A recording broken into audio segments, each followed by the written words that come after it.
Welcome to IndoctriNation, a weekly conversation series about protecting yourself from systems of control. I'm your host, Rachel Bernstein. Hi, everyone. Before I introduce the guest for today, I'd just like to take a moment to encourage you to leave a rating or review for the show.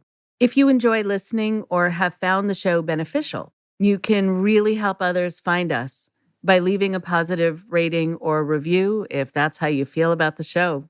This helps boost the podcast's visibility on podcasting platforms and is a free and easy way to help support our mission of protecting people from systems of control.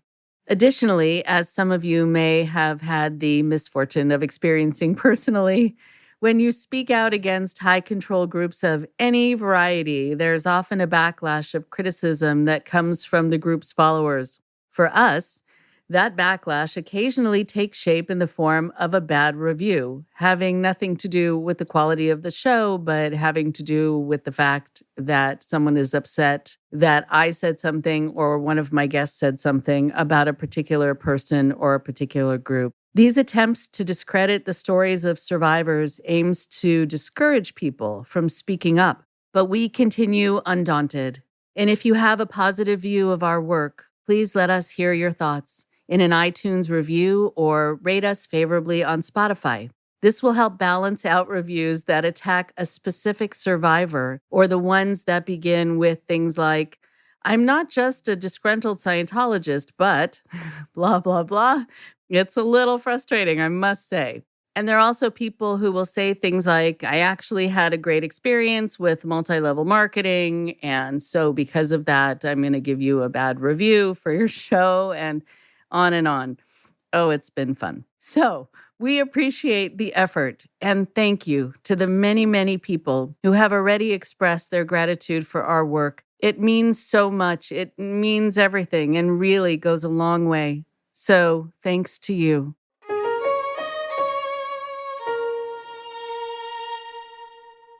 I want to be sure to thank the listeners all over the world, and especially over the last few weeks, the many listeners we've had in the US, in Great Britain, in Canada, Australia, Brazil, and Norway. And I've also received a lot of messages from people who listen to the show in Germany, which is very significant to me. And I hope to be able to find out from you what speaks to you about the show in that part of the world. Either way, let us know.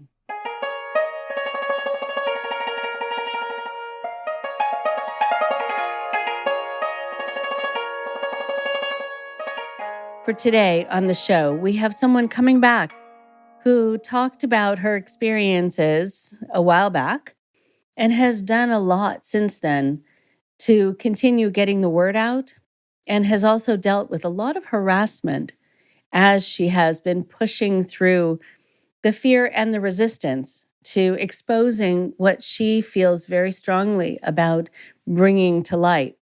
Sarah Landry is a Canadian jewelry artist who has made it her mission in life to expose the criminal activity of Nithyananda, a con artist whom she once called guru.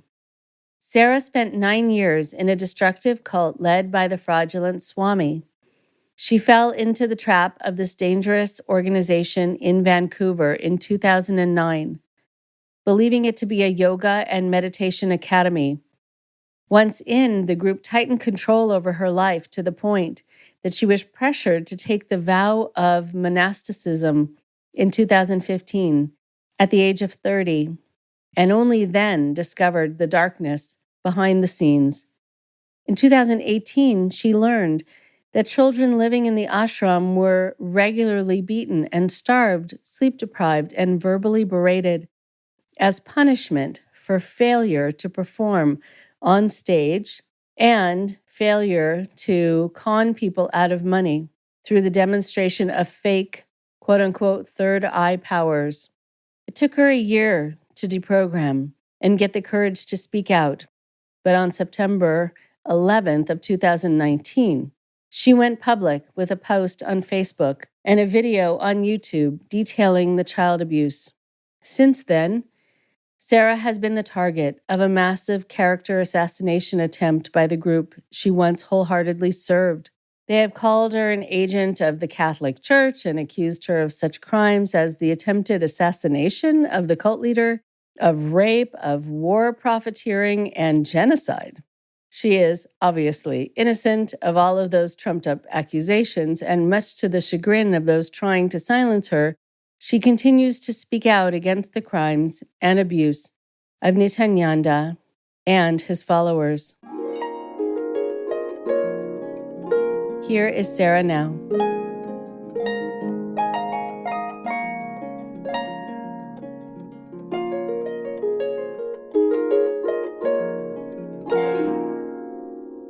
It is so nice to see you, Sarah. It's been a long time. I know we sometimes correspond through social media, and you've been on the show before, and it made such an impact. And it was really lovely to talk to you before. And I was so looking forward to today. Good to see you. Thank you, Rachel. It's good to be back. Good to see you too. Yeah, it's been a wild ride for you, huh? It really is. Yeah.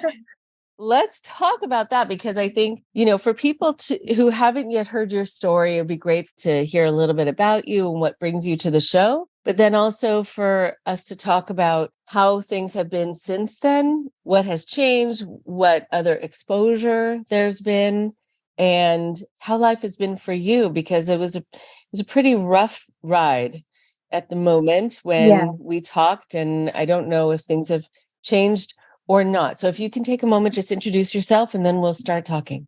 For sure. Yeah. Well, I'm Sarah and was in the cult led by a leader named Nithyananda for 9 years. And I guess the last time we spoke, I was still pushing kind of a grassroots effort to expose the abuse that took place in that cult. So mainly through social media, through YouTube videos and Facebook posts. And although the story had gone viral in India, we weren't really getting much support from Western media or any mainstream platforms outside of India. And what was difficult is that, like, if somebody is a victim of abuse, whether it's a narcissistic relationship or a bully boss or, a sexual abuse taking place in the regular world, it's kind of like your word against theirs as a victim.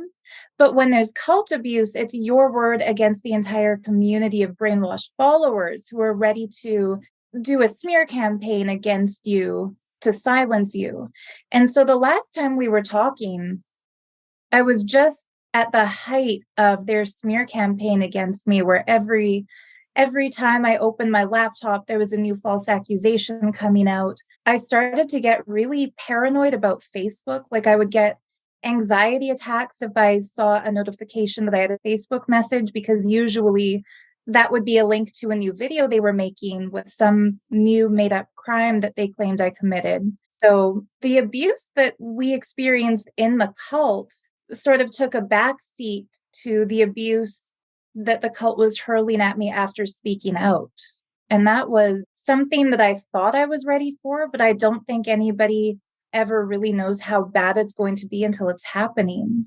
Okay, so I'm so sorry that has happened to you. There are a couple things I want to mention about that. When you're coming forward, I think people will sometimes get asked the question, why didn't you say something sooner? Or why didn't you say something at all? And this is part of the reason that it is made so unpleasant and sometimes so intimidating and scary. And if you're already feeling isolated when you come out, this furthers that feeling that you're being really targeted and you're abandoned by the community. What we know is that a lot of people who will do that are doing that because they're not ready to see what you're saying, or they're needing to prove something about themselves to the leadership or to the group. And that's why they're saying these things. So, I mean, I've talked to enough people, and maybe you have too, who said, I had to do that.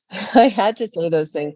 I had to jump on that for my own safety, because I wasn't ready, or I wasn't ready to let on that I was questioning. And so for people hearing this, when they get attacked en masse, not everyone is really believing what they're saying, but they feel like they don't have a choice. Absolutely.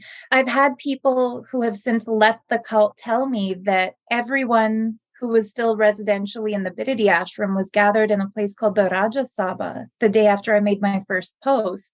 And they were given the instruction to make up any story they felt would be believable to try to smear my name. And so the false account of me attempting to assassinate the leader was brought up by somebody who knew that I had brought him a gift of chocolate. And they said, okay, we have enough witnesses that she gave him a chocolate bar.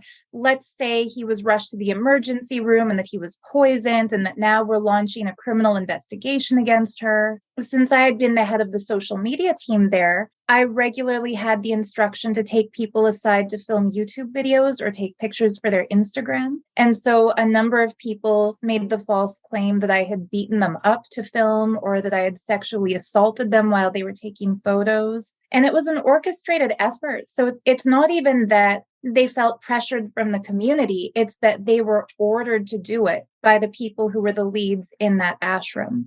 I don't take it personally. I know none of them believe these things they're saying, but that doesn't mean the outside members of the cult, like, you know how the cult will have the core inner circle people who are the trusted confidants of the leader. And then there's the next ring who have a little bit more responsibility. And then that expands until you have the thousands of people who follow from the outside. I think those are the people who are believing this defamation. And that gets a little bit uncomfortable. Right. Oh, most definitely uncomfortable. What happens too is so many people are put in situations where they have to do things that are really wrong. They are encouraged to destroy people's reputations, which is a horrible thing. In the tradition that I was raised in, that's considered worse than killing someone because they have to live with the destroyed reputation. Death is one of the 10 commandments. So already it's a heavy hitter. And worse than that is Bear killing false someone's witness. reputation. Yeah, exactly. Exactly. Making false claim. So if you are encouraged by the group that you're in, by the partner that you have to make false claims against someone, you want to stop kind of dead in your tracks and think, not only what is happening here and how sick this is, but how am I going to feel about myself later on, knowing that I've participated in this and maybe destroyed someone? There are a lot of people walking around with wounded consciousness, because of the situations they were put in. They felt they had no choice but to sort of perform a certain way in, which is a horrible thing to do to somebody. Exactly. Well, and that's part of the reason I've gone on record a few times in YouTube videos and tweets and Facebook posts saying, just as a heads up, if you're leaving that cult and you feel like you can't approach me because you've spread these rumors or made up these claims, I already understand and forgive you because I know you were forced to do it.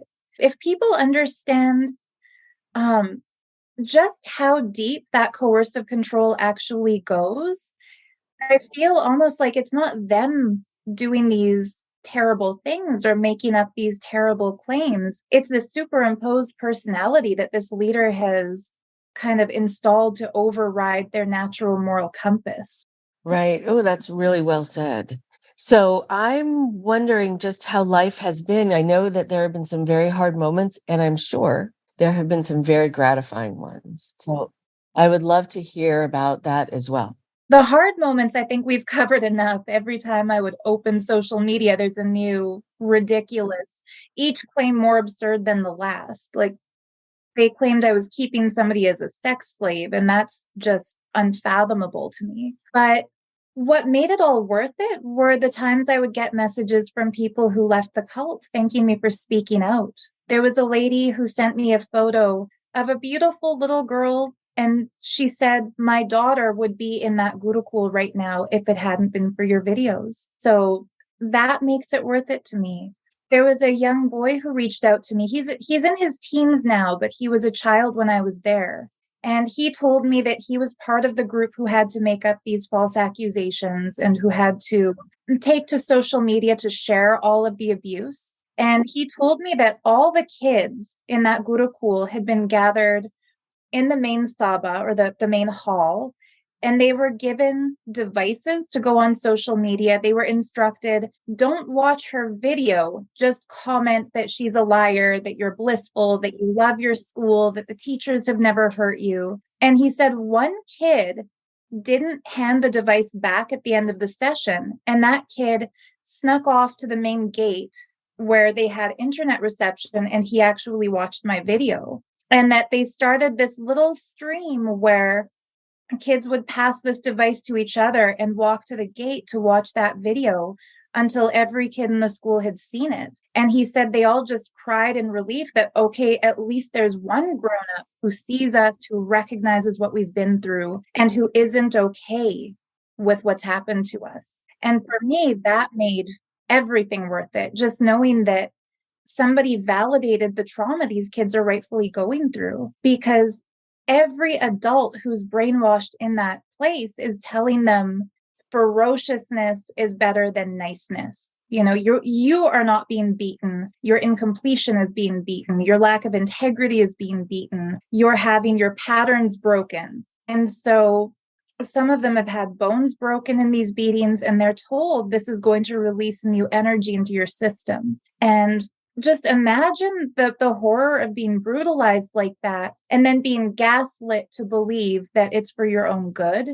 So I feel like a lot of these kids had no emotional outlet before. And I feel like at least they know that somebody out here cares. And part of the struggle is my shock that the country of India hasn't yet brought him to justice. Like 2 of the women who were heads of that Gurukul served, I think, 3 months of jail time after being arrested for the kidnapping of a girl named Nandita. But that's not enough. That's like a slap on the wrist compared to how they've actually abused people. So that's why it would be so much easier, I think, to just drop it, move on with my life and do my thing. But I feel like I've promised these kids that I'll do everything I can to help them. And it would be wrong to give up now.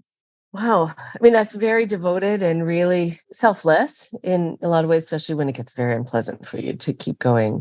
Of course, we could talk for hours about this whole idea of kids not being beaten, but being beaten, but it called something else and for their benefit somehow. And that's sort of always how it is in these groups or in abusive relationships. And if people could see a cultic system as an abusive relationship, I think it would clarify it for a lot of people, like I'm hitting you for your own good. And so knowing that this kid, I mean, it's incredible that he snuck off and he was able to listen to what you had to say, which was just stating the facts. And because there isn't really this kind of rooting in reality when you're there, things aren't what they seem and things are called other things.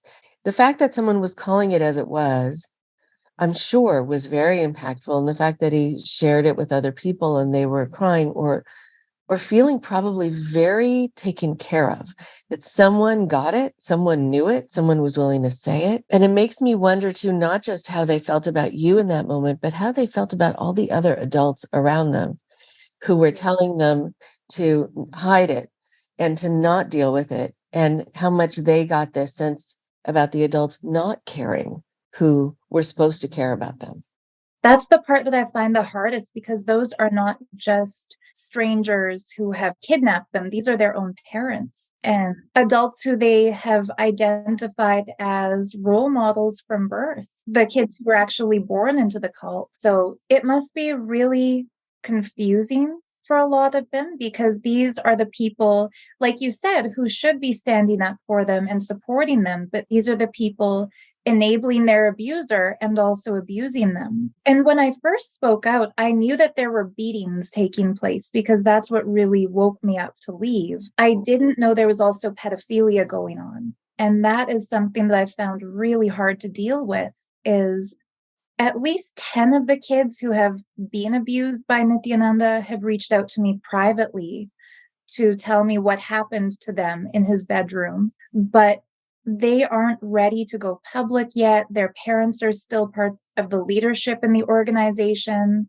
And it's really hard knowing that we have a character here who is equal to a Raniere or an Epstein, and we have a large number of victims, but they don't feel safe to come forward.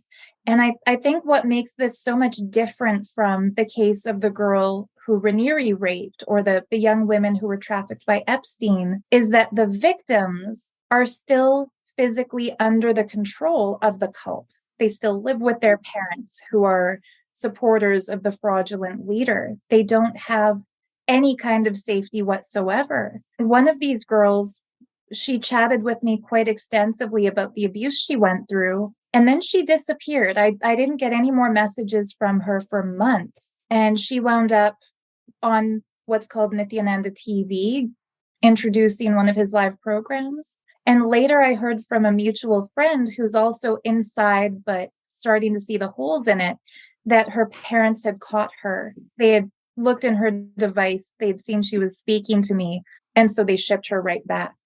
So it's really quite frustrating to know that the crimes that I have spoken up about publicly, it's like everybody in the cult now believes that that happened because enough other people have come forward. There's a girl named Kalpalata who's come forward about the December 31st beatings. She confirmed what I said and added some extra details to it, and her younger brother as well. So kids have spoken up now about the beatings, but the cult rationalizes that. They accept that. They say, well, these are not actually kids. They're incarnations of great yogis, and so we can't look at them the way we would look at a Western child who's actually vulnerable. These are strong, powerful people. It's their patterns being hit.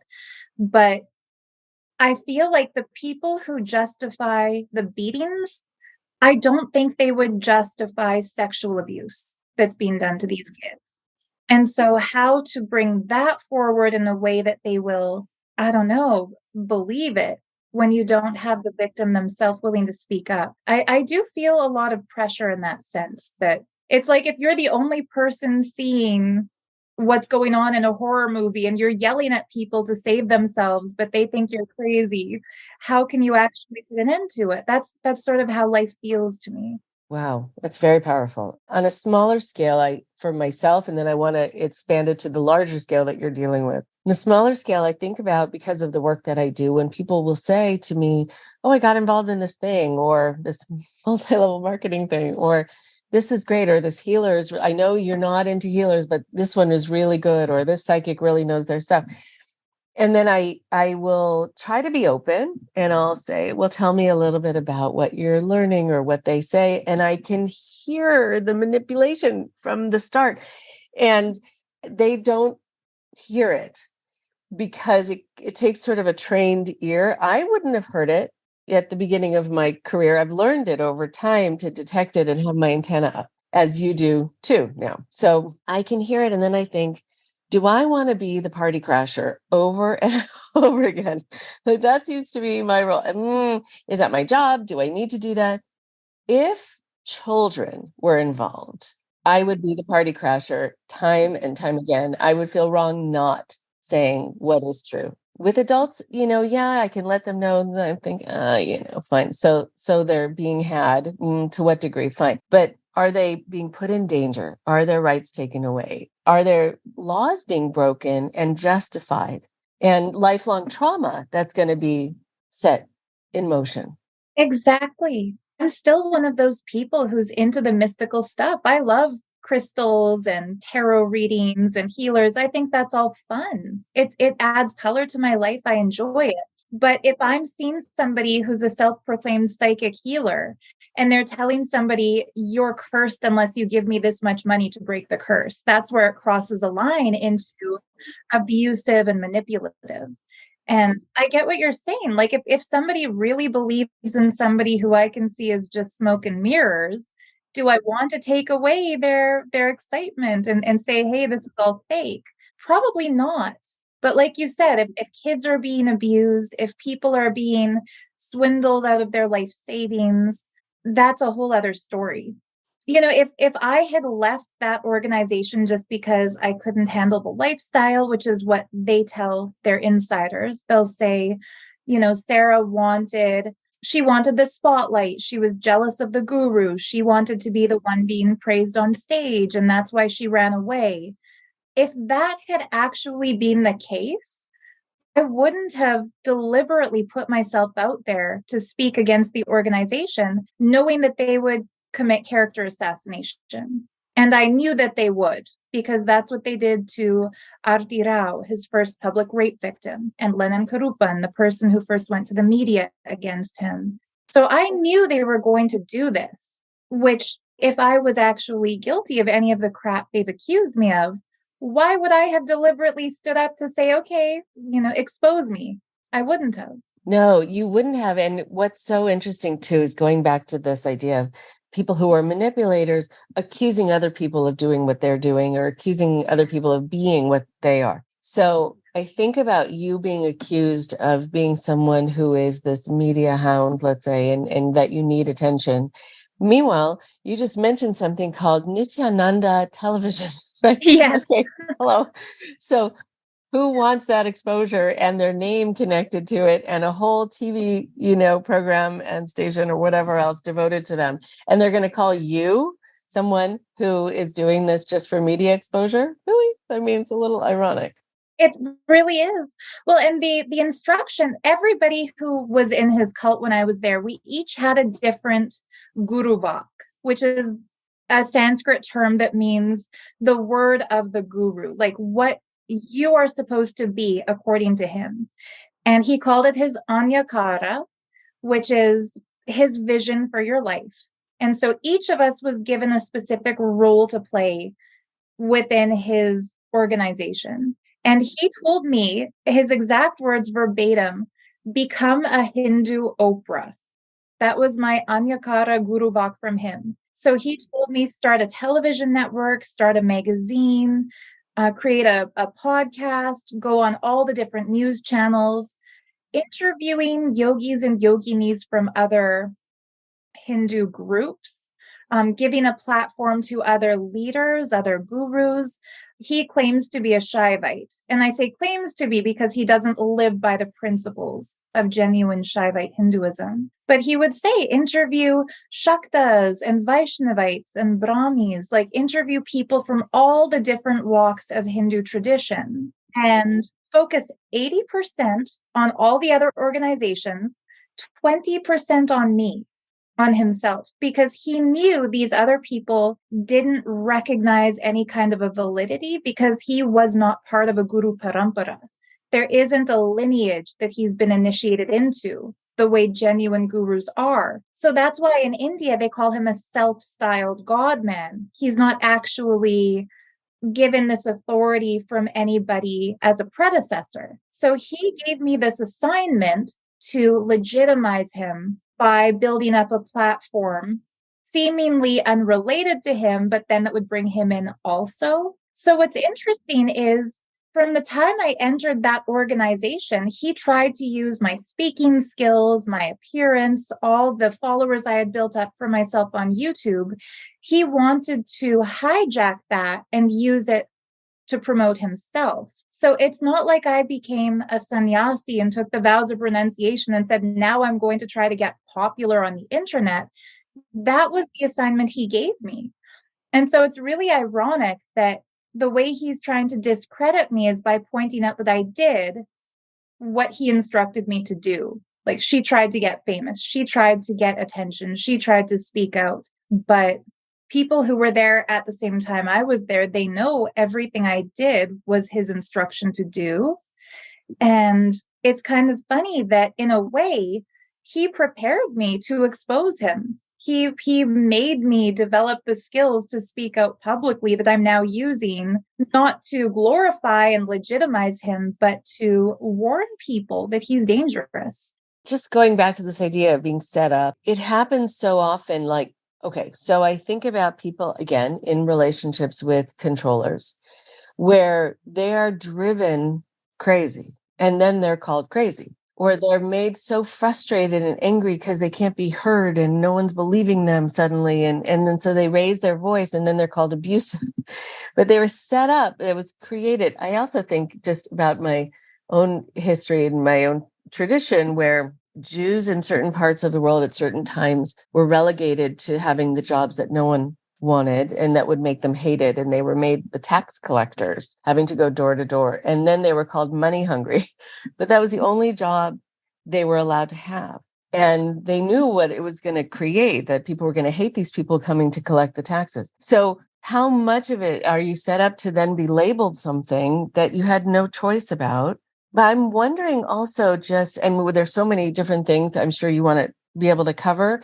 I'm wondering about him as this case study, how he charmed his way, how he gets away or got away with so much. And causing people to stay in silence or blame themselves or look inward in a critical way. Yeah, that can certainly happen. Paying off government officials. I don't know if that happened for sure, but it happens in a lot of places. I wouldn't be surprised. I can't say for sure because I don't want to be sued. I can say for sure because I know the people who did it and who have left and who have told me about it. Ah, interesting. Okay, so if we can spend a little bit of time so people get a sense of who this person is who started this empire, really, and made had a lot of followers, but really is disordered in his thinking.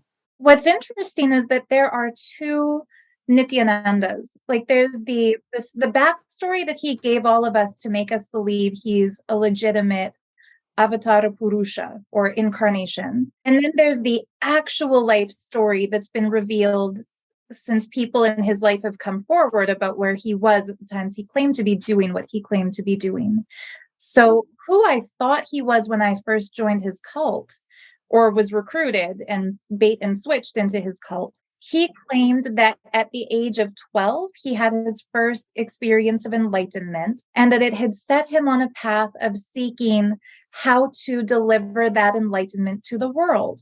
He told us that at the age of 16, he left his family home with nothing but the saffron robe and a beggar's bowl, and that he wandered the length and breadth of India for 9 years, realized that he was an avatar, claims that Mahavatar Babaji gave him the name Nithyananda, and that then he established his public mission. That was what I believed at the time that I joined. It was printed in a little book that they would give us at his center. People would talk about how blessed we are to be with somebody who was a balasant, enlightened from childhood. Since leaving, I found news stories of people who were his classmates at a polytechnic that he joined at the age of 16, who have said that everybody in the school was scared of him because he was known to practice black magic. So this whole false narrative that we believed that he did parivrajaka, that he wandered India in nothing but wooden sandals, that was a complete lie. And he claims to be uneducated, that he downloaded English from the cosmos to be able to speak to people in the Western world. No, he was taught English at college. He is educated. He went to school to become an engineer. And what I believe happened, and this is just my personal, I have no proof of this, but my belief is because he was born and raised in a town called Tiruvannamalai, which has a Jyotirlinga temple.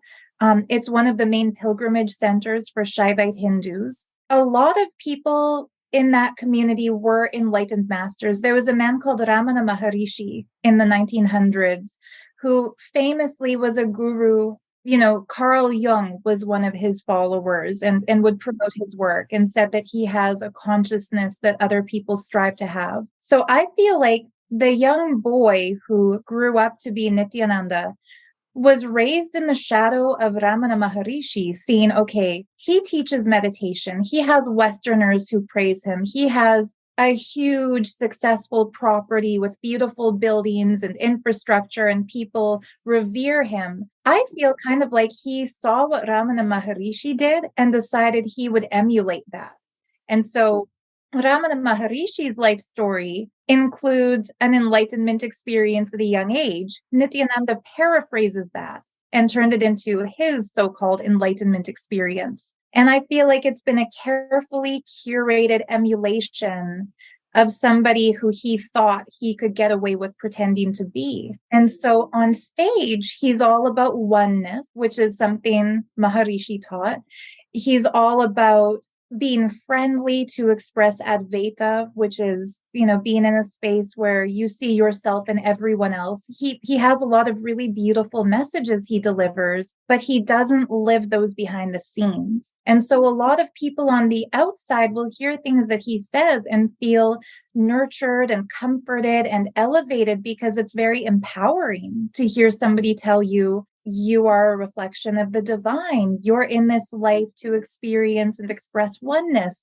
Who wouldn't want that? It sounds great. But once you actually get there into his physical presence and get to know him, you see the tyrant behind the mask. He'll start yelling at you for not fulfilling his impossible instructions. If you don't, for example, the people who bring him food, if they don't serve it at the right temperature and the right quantity with the right seasoning, he'll throw the plate at them and call them stupid idiots. Like he's very toxic. And the people who fell in love with his stage persona don't want to admit how toxic he actually is, because I feel like they develop a certain attachment to the idea that there's this divine God-man who loves them.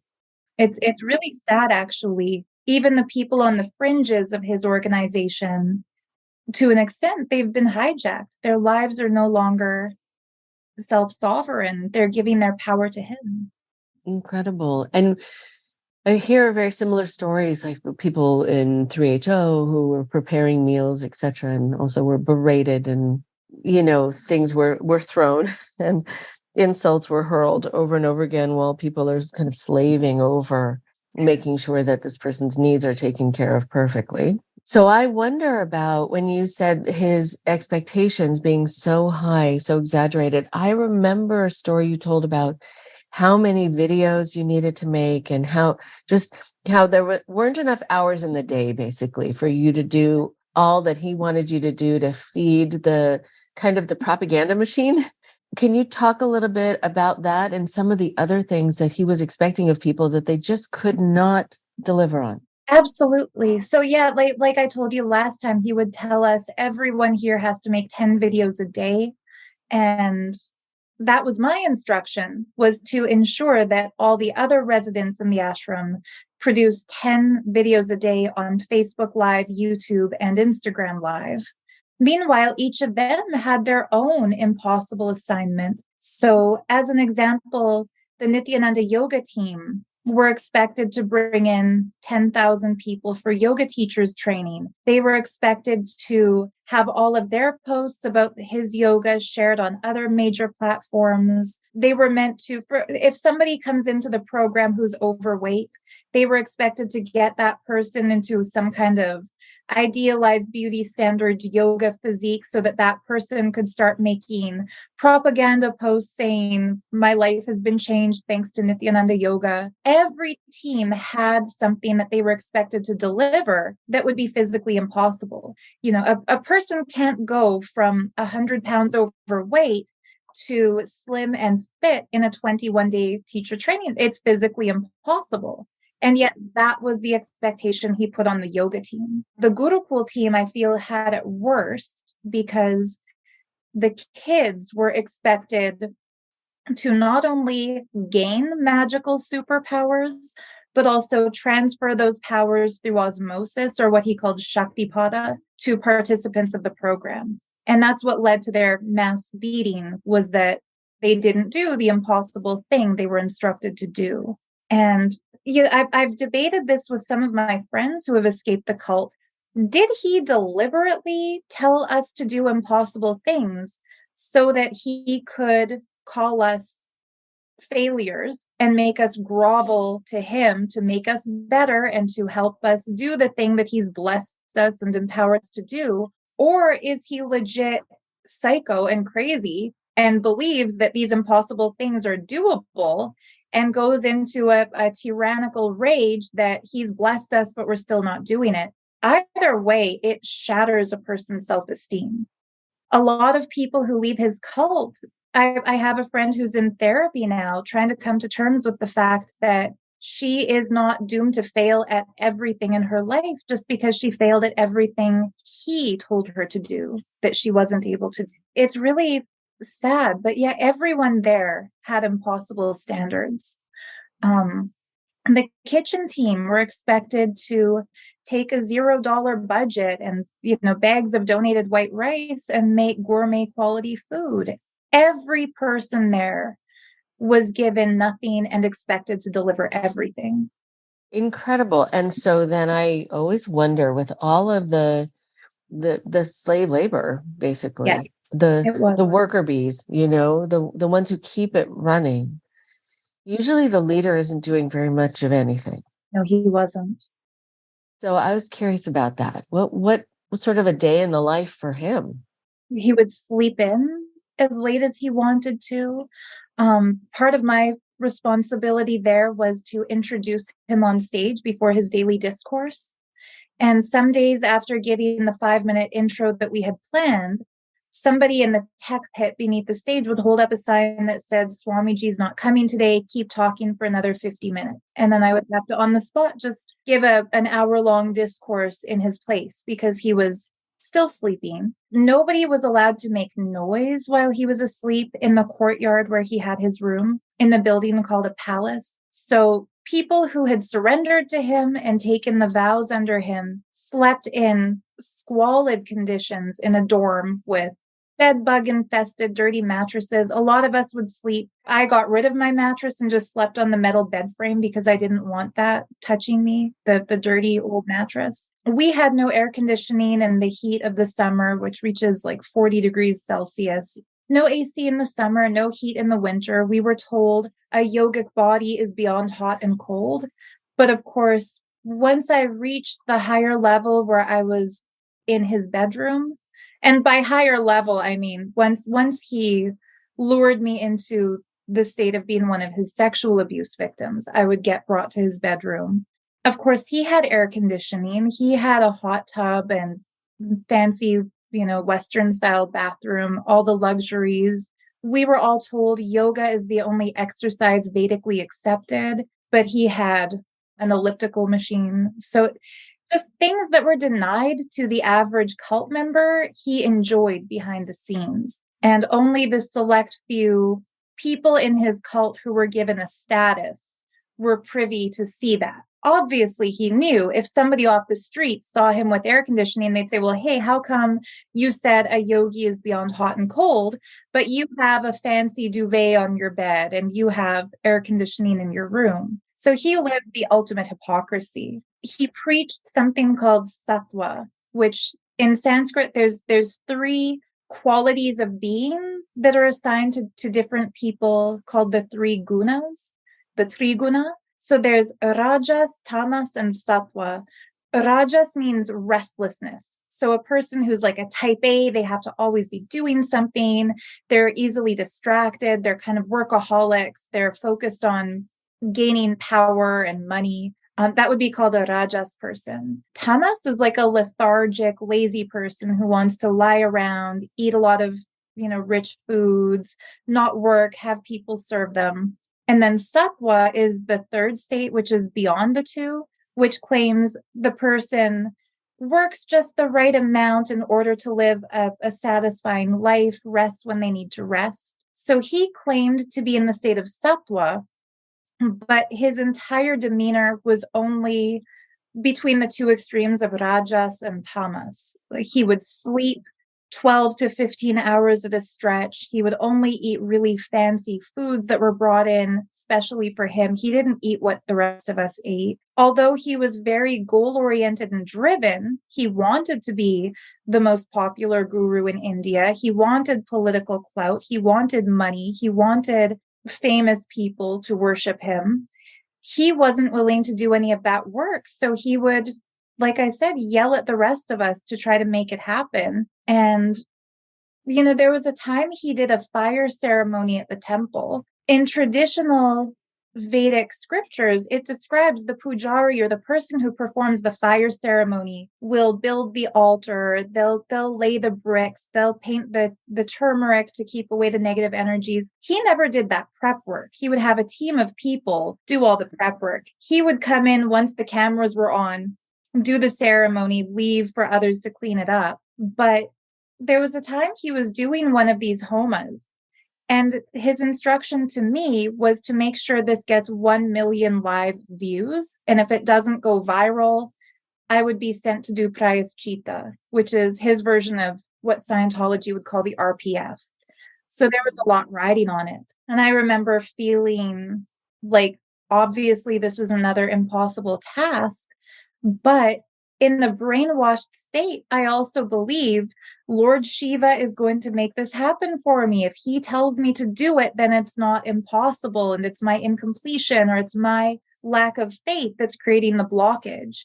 And I actually did get that Homa to have 1 million, not people watching it live, but 1 million impressions on Facebook Live, which means 1 million people saw it in their news feed. And unfortunately, that meant every time following that, when we didn't just stumble into some kind of lucky Facebook impressions loop, I was expected to recreate something that happened as a fluke. So just impossible standards all around for everybody in that organization.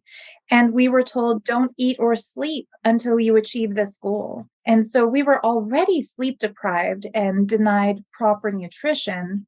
On top of that, we would self-punish because we felt like we didn't deserve to go to bed or to eat something until we fulfilled his guru vak.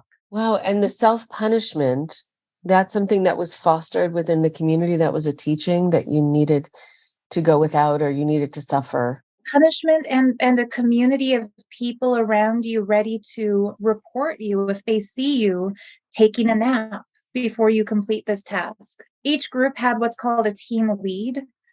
He called it a team lead. So for social media, I was the team lead. For temple, there was a team lead. For programs department, there's a team lead. Everybody in the team was expected to monitor each other and report to the team lead if somebody was off task. And then the team lead is expected to report that to admin, which was a lady named Ranjita, the actress who was in the scandal with him. And if Ranjita finds out that somebody didn't fulfill the guru vak, that person would be sent to do prayaschitta. So hard manual labor, even less food, even less sleep, forbidden from speaking to anybody in the main community. Their cell phone would be taken away. They'd lose the right to join the morning yoga in the main hall. They would have to do it along, but in a dirty, it's like a converted shipping container that they had to live in. Ooh. So just, oh yeah, it was brutal. Oh, I think about that as you described the heat, also a shipping container, a metal shipping container. In South India, in the middle of the jungle. Yeah. While he has air conditioning. While he has air conditioning and a luxury penthouse sort of a suite. Yeah. You know, as we continue talking about some of the stories, and also going back to something you brought up about how more isn't being done, and maybe we can talk about why that might be and what needs to be done.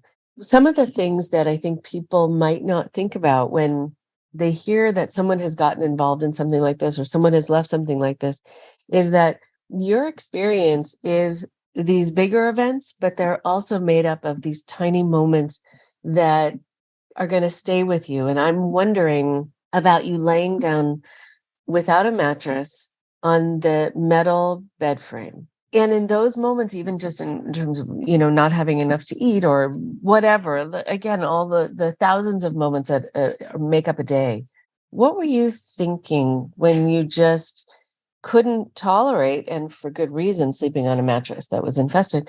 I agree with you. That was a good idea.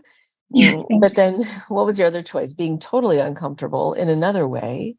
And were you thinking this was for your benefit? What made it somehow okay or make sense in that moment? He told all of us that he wanted us to have comfortable, nice conditions, but that the hospitality team failed to implement his instructions. He would say, I've told these donkeys, he liked to call people donkeys, which I don't understand, but he would say, I told these donkeys to order new mattresses and they're not doing it, so you're suffering because Machi Drupa wants you to suffer. He would deflect it onto whoever he claimed he instructed to provide the better mattresses. And we would then ask her, why are you not getting it? Swamiji says he told you to order mattresses. And she'd say, no, I requested to order mattresses. He didn't approve my request. And then she would get sent to do prayashchitta because she's abused the master by telling us what actually happened. And so there was a constant inculcation in us that we are not allowed to say anything against what he says. He would deflect blame for things like the bedbug infestation or all the lice that the kids in the Gurukul had. He'd blame the kids' lice on the Gurukul teachers, and yet he would forbid them from ordering anything with chemicals in them. So the lice treatment shampoo would have chemical. He'd say, well, that's not sattvic, so you can't put it in their hair. So there was always a justification from him. And it's so ironic because one of his teachings was very similar to the Nexium teaching of being at cause. He told us, you are the cause of your reality. Everything that happens in and around you is sourced in you. If your bed is dirty, you have an inner dirtiness that you need to purge. If you have lice, there's something in your mindset that has drawn these lice to your head to teach you something.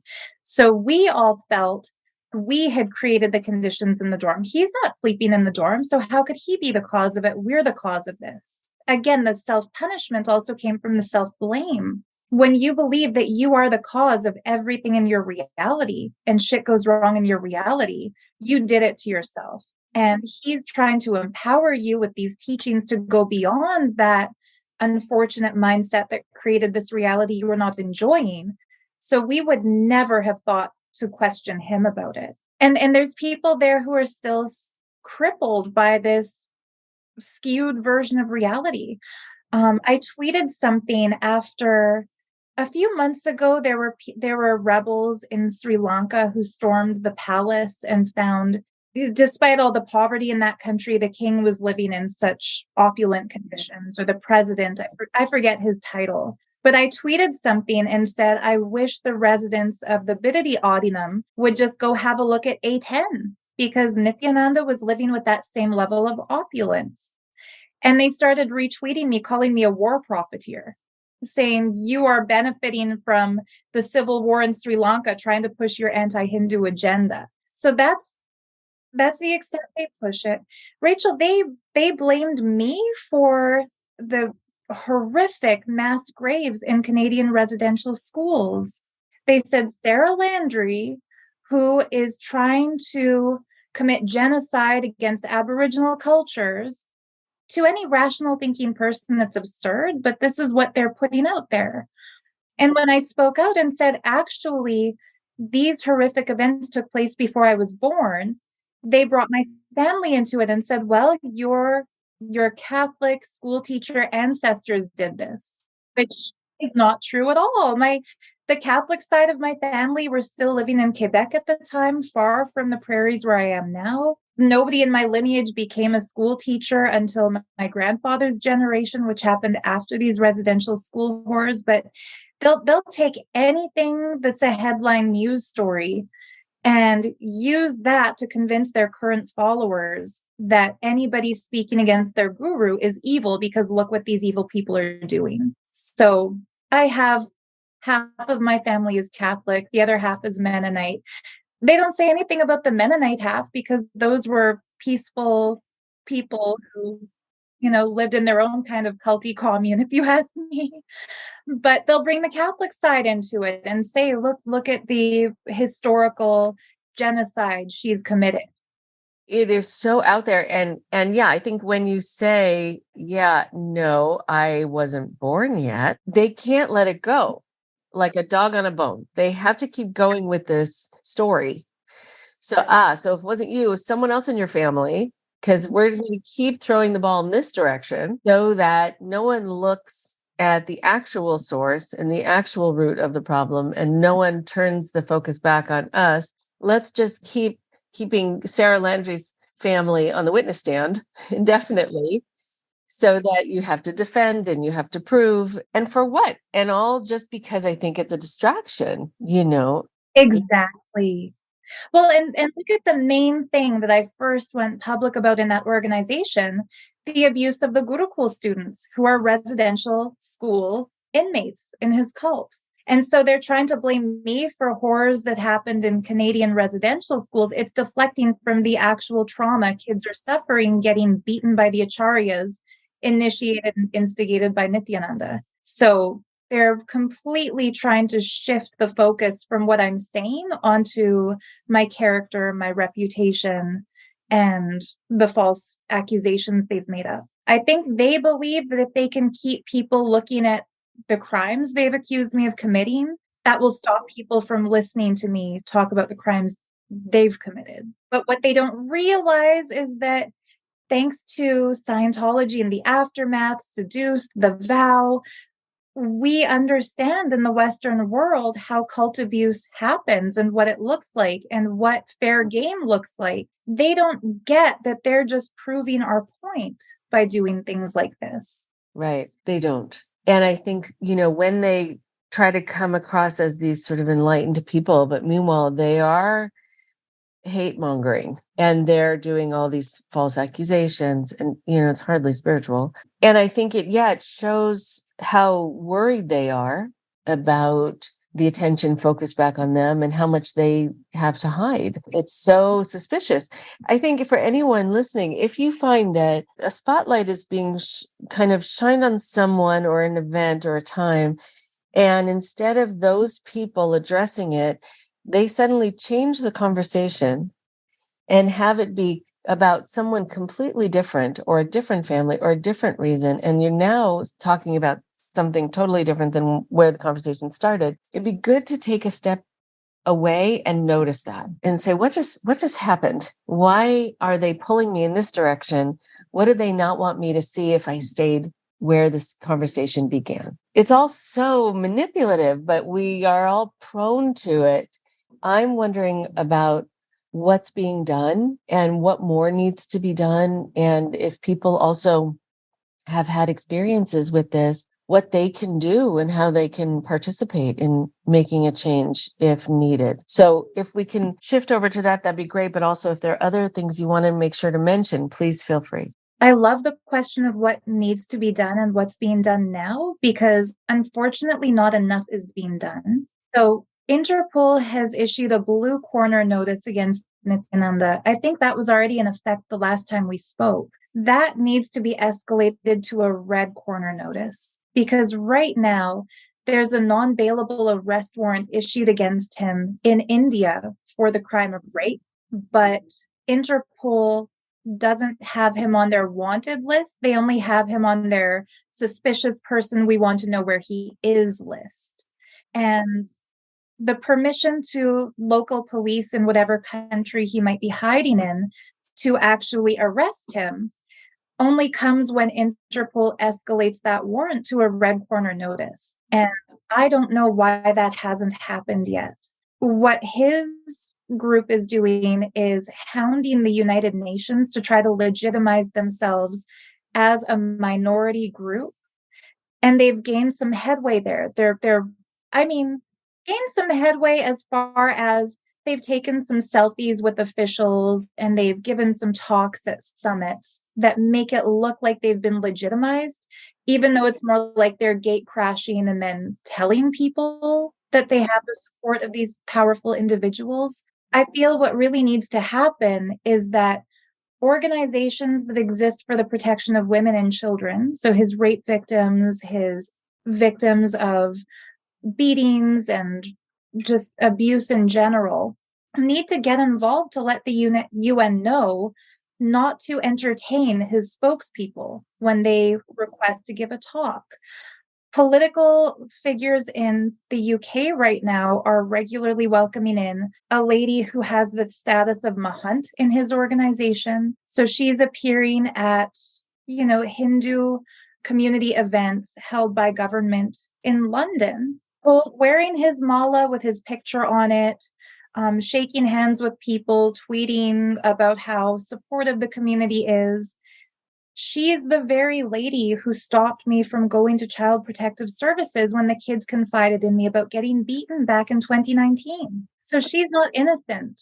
And yet people are treating her like she's a prominent member of a genuine Hindu organization. It's not a genuine Hindu organization. It's a cult that has put on the blanket of Hinduism to try to get religious credibility. So Nithyananda, he trained his first group of devotees with Dianetics back in 2006. So he systematically emulated a Scientology model for a cult. But because he puts Hindu words and Sanskrit words to the things he does, it's like he's using Hinduism in order to make it seem like he's not a cult, and gaslighting people by saying, you only have a problem with these things I'm doing because of your perverted Western logic. If you understood Sanatana Dharma, you'd understand me.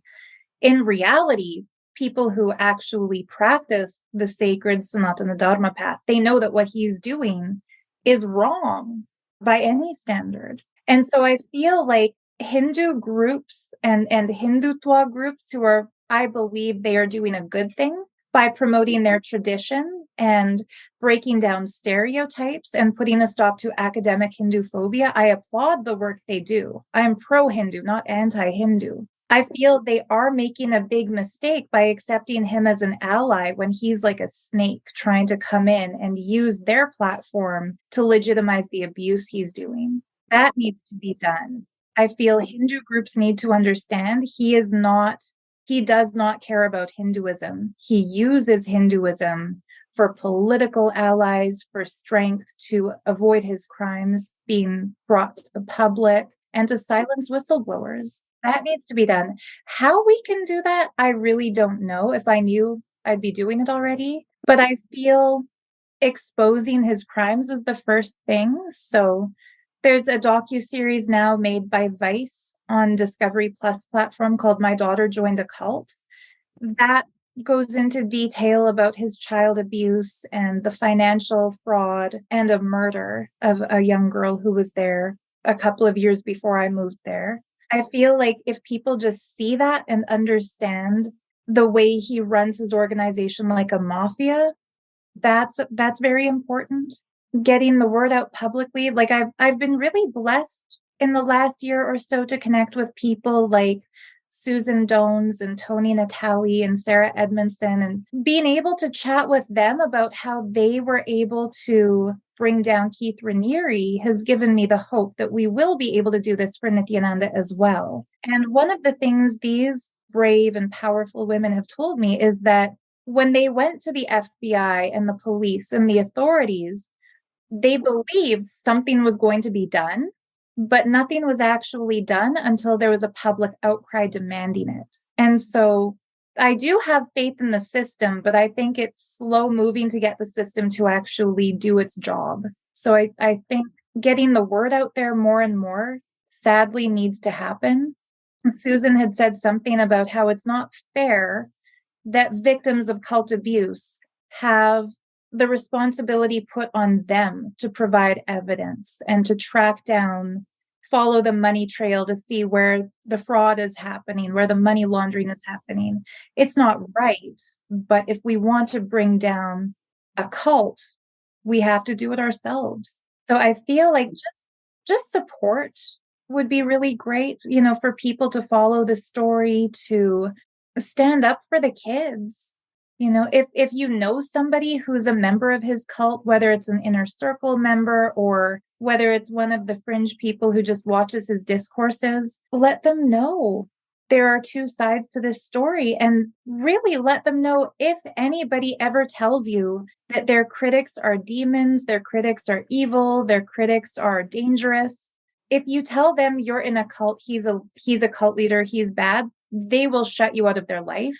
But show them examples of how other cults happened. For me, my first big wake-up call that I mentioned to you last time was coming home to renew my visa and watching Scientology in the aftermath and recognizing, whoa, everything these people are talking about happens in Nithyananda community. That's when I knew, whoa, this really is being run like a cult. So I wasn't ready at that time for somebody to tell me, your guru is a fraud and he's a cult leader and this thing he's doing to you is bad. But when I saw victims of Scientology stand up and say, this is how I was shunned when I left, this is how I was sent to the RPF for questioning my leader, I suddenly thought, whoa, that's just like being sent to Prayaschitta if I don't fulfill this assignment. Whoa, maybe that is a bad thing. So I feel like if every current member of Nithyananda's Sangha watched The Vow, that might snap them out of it because they'll recognize the Rudra Kanyas are identical to Das. The Rudras are a male equivalent of Das. Like if they could see what's being done to them, how other people who have gone through the same thing have been able to wake up and get out of it, I think that will be really powerful to wake them up. That's very powerful. So much of that is so important to really listen to. Sort of what gets in the way of progress being made in terms of protecting people. If there can be focus on where you started this, which is that it's different from a Hindu religion in the following significant ways. So maybe it doesn't qualify to get the same protection as a genuine Hindu or religious organization. So there's that. And then it's like Scientology calling itself the Church of Scientology. Well, is it a church or is it not? It's not. I mean, having talked to people who were there on site when L. Ron Hubbard came in with a seamstress to fit them with clerical collars because they were suddenly going to be a church and they were going to be ministers, and they all started laughing, thinking it was a joke. So that's how much of a church it is. I think that and the focus on the children and what's happening to the children, I think that's going to hopefully get people's attention. But you're right. The onus is on the victims so often, and it really shouldn't have to be. And there should be government agencies and watchdog groups coming forward and saying, let's lend our voice to this so that it's not just the children and the people who have left, who are adults, who are afraid, who we're relying on to speak up about this, because that's asking a lot and sometimes asking the impossible. It really is. When I was still there, we would regularly, and I didn't feel it as a threat at the time, but in hindsight, I can see it was a threat. We were told, don't become another Arti Rao. And she's the rape victim of his who went public and was hit with a number of retaliation lawsuits. And now she owes 500,000 USD because of those legal fees in the States. We would be told, don't become the next Arti Rao. And that meant if you speak out against him, the litigation antagonization is going to ruin your life. But my friend Lainey, who bravely came forward about her experience being trafficked in South America by Nithyananda, she told me that about a week before she escaped, she tried to escape, they dragged her back in, and they told her, don't become another Sarah Landry. So now they're using their smear campaign against me to scare people that if you speak out, you'll be accused of rape, you'll be accused of drug trafficking, you'll be accused of being an assassin sent to kill Nithyananda. So not only is it kind of on the victims to prove that we've been victimized, but also we know that if we stand up and give that evidence, tell our stories, go public, we will then be attacked by an organization that, people ask, how is he getting away with it? 2 of his top devotees are corporate lawyers for Google. I'm an Etsy jewelry artist in Canada. I have nothing compared to what he has legally. So the way Raniere had the Bronfmans, he's got people in Silicon Valley with bottomless pockets, legal training, Harvard law degrees, and they threatened to sue me when I spoke out. And I think the reason I've been able to do it safely is that in Canada, you can't as easily put a fake case on somebody. So it's just crazy that criminal organizations can use the law to keep doing criminal things. And I feel like that power dynamic needs to be shifted. And I feel like what they have on their side is money, status, power, and large numbers of people. But what we have on our side is the truth and a public who now understands how this kind of manipulation looks. I don't think the Bronfmans could get away with suing somebody like Tony Natali today, now that we know who she is and what was done to her. In the past, it's your word against the community, and that means you're at a disadvantage. But now it's your word against a cult, And the cult has all of its brainwashed followers, but you have an enlightened public who understand what cult abuse is, who are not going to stand for it. So what they feel is that they've got all these people, all these professionals, all this money, and you've got just yourself. But I do feel that there is power in the fact that cults are kind of trending right now, thanks to docuseries that show it. I see that as a really good thing. It's a really good thing. And George Orwell talks about this, and people who are sociologists talk about this, that during a time when things are really topsy-turvy, or an organization that is not healthy, it is the truth tellers who are the most vilified. And so that is always a sign that something is off. That the people who are saying, it's not that I hate, it's not that I'm against Hinduism, it's not that I'm against whatever. I'm saying this is what happened to me, and this is what happens. That's it. And so I think it's actually a really kind of simple message, like just holding a mirror up to the reality.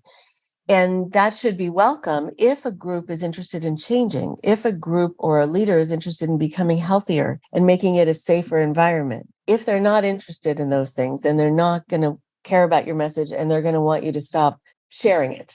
So I think that when people say, don't be a Sarah Landry, I say, be a Sarah Landry. Thank you. Go for it and speak the truth. And connect with other people who are the Sarah Landrys, who are saying, I want to do something. It's worthy. And the children and the adults, they're all worthy of me stepping forward and staying there until something is done. So thank you so much for today. And let people know where they can find you, and also about your Etsy site and all of it, because I know what you make is gorgeous. Go ahead. Oh, thank you so much. Yeah. So I recently launched a website that is sarahlandry.ca. And my Etsy shop is called The Art of Gems. It's also linked on my website, and I think I've put it up in my link tree on Instagram and Twitter and everywhere. Contrary to what the cult tells people, I'm not an independently wealthy member of the Illuminati. I'm just a very humble whistleblower who makes my living on Etsy. So I do appreciate the ability to talk about that a little. Mm-hmm. Illuminati, they're just pulling stuff out of everywhere. Okay, got it. There was a PowerPoint presentation made by one of the cult members who used to be contracted as a rocket scientist for NASA. And she made a PowerPoint presentation linking me to the Illuminati and claiming that everybody who has left the cult who I've interviewed on YouTube did so because I paid them $1 million to become anti. So, and that's not true. If I had money like that, I wouldn't keep running an Etsy shop. That would be silly. Right, exactly. Wow. Okay. All right. So really good to see you. I hope to talk to you again soon, and good luck with everything that you're doing. Thank you so much, Rachel. It's always a pleasure talking to you.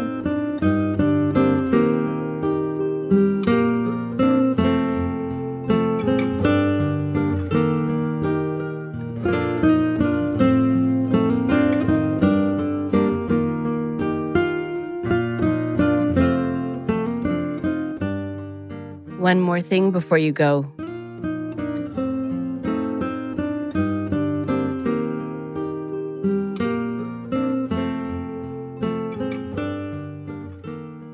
It should not have to be that you need to be brave. You need to be somewhat fearless. You need to weather the storm of harassment, of ad hominem attacks, in order to just say, this is what happened to me. In order to just say, this is what I witnessed. In order to just say, this is what children came and told me about. And I felt wrong not saying something. I felt wrong not doing what I needed to do to protect them. All of those things should be acceptable. And within a healthy organization, within a healthy system, that is invited. When you're working at a place that does care about how people are being treated, if you go to the boss or the principal, whatever the situation is, and you say, I see that there are kids who are being bullied, I see that there are kids stealing things from other kids. I see their teachers who are mistreating the students, or their coworkers who are coming on to other coworkers. In a healthy, productive environment that really does care about the individuals there, they will be happy to know that. They'll be happy to know that because it matters to them, because they want to be able to stop it. They want to be able to do something about it, address it, teach people to not do it anymore, and show the people who it's happening to that this is a safe place and a place that cares about their safety. But in an unhealthy organization, it is the truth teller, the reporter, who is vilified. It is the truth teller and the reporter who is somehow seen as pathological or up to something. You see it a lot with Sarah. You see it a lot with me. You see it a lot with people who do this work. It's a very interesting thing, and I want you to see it as diagnostic. When any of us come forward and say, this is what happens, or this is what is happening, or in my situation when I was harassed, I wasn't saying anything publicly. I was just being a resource, a counselor to people coming to me, and I was there offering them support when they were telling me their stories about what had happened to them. If the response to that is an all-out war against you, kind of a character assassination of you, then you want to be able to see how suspicious that is.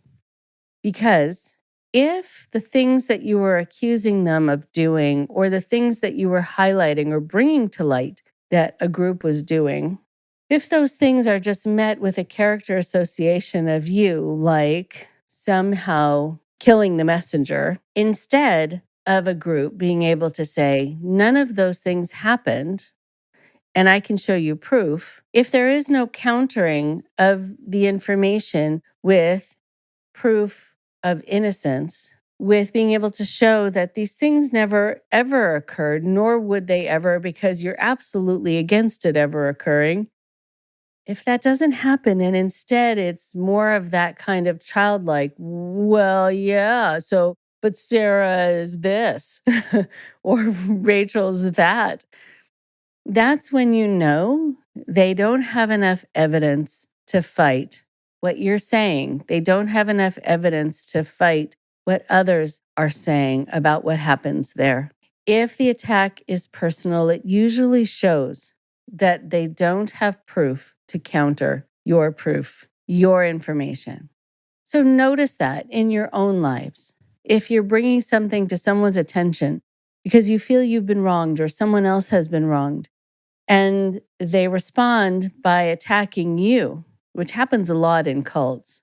Why is it that you're bringing this to my attention? Are you trying to make waves? Are you someone who's been infected by the devil, someone who has an issue where they just need attention, and that's why they're bringing this forward? That's when you know they don't actually have a way of fully defending themselves. And instead, because they know that, they're just turning it around and making it that there's something wrong with you that you've brought it up at all. It's reminding me of Sarah talking about how Nithyananda said that she is just wanting this kind of attention, and that's why she's going public. And meanwhile, as I mentioned when I talked to her, he was pushing people to do hours of videos for him each day, highlighting him as this wonderful guru, as this all-knowing, all-powerful being. He was the one needing this attention. He was the one pushing people beyond their capability, beyond the fact that there weren't enough hours in the day to create all of the video and social media content that he wanted. He's then going to turn around and say, Sarah is someone who is doing this for attention. He really has the ability to call someone else out for needing attention. And it's not unlike the conversation that you may have heard if you were listening to previous episodes of the podcast from Catherine Oxenberg, when she decided As part of her effort to free her daughter India from NXIVM, she started writing a book. And she thought that would be a way to be able to educate people about the fact that this can happen. And she thought also it would be a way to get the media to help her, to get the people within government potentially, people within law enforcement offices, just the general public reading her book, that she would have their support. And that in the course of her helping her daughter, she could also use this as an opportunity to educate the public. And instead, Keith Raniere painted her as someone who was doing this for attention, even though there was no one more needy of attention at NXIVM than Keith Raniere. Very much akin to what I've talked about before on the podcast, where people, for example, who have narcissistic personality disorder will often accuse you of doing the very thing that they are really doing, so that you get this feeling like they really care about that. They are going to care about that issue enough to accuse you of doing it. It kind of displaces attention away from them onto you as being someone who is up to something or needy of accolades or just liking the sound of their own voice. There's no one who likes the sound of their own voice more than a cult leader. If you are using your voice to inform people about what happens there, if you are using your voice to exercise your freedom now, to be able to use your voice, if you are using your voice to tell the truth and to reveal the truth, there's nothing diagnostic about it. It's a brave move, and it's something that should be supported. And you know a lot then, diagnostically, about an organization, about a relationship that you might be in, if your truth is given the attention that it should be, or if it's ignored completely, and instead the arrow is pointed back at you as being the problematic one, as being the squeaky wheel, as being the person who's causing the problems. That's when you know the level of disorder, the level of pathology in a particular group. I praise Sarah and others like her who are willing to walk through the fire in order to educate the public. And I hope she's able to continue for as long as it's necessary to let people know about what's happening in this organization. And hopefully there will be more prevention and people will think twice before following a leader who has done so many of these things to so many people. The more stories that get out there, the more people can do this education and prevention. And I wholeheartedly support it. It was great to talk to Sarah again, and I'll talk to you next week. Thank you very much for listening. Please support IndoctriNation on Patreon at patreon.com/indoctrination. Be sure to give us a follow on our social media. Find us on Facebook and Instagram using @IndoctriNation Podcast. And for Twitter, find us at @_indoctrination. We love hearing from you too. So send us an email at indoctrinationshow@gmail.com. And for more updates on the show, visit our website at www.podpage.com/indoctrination.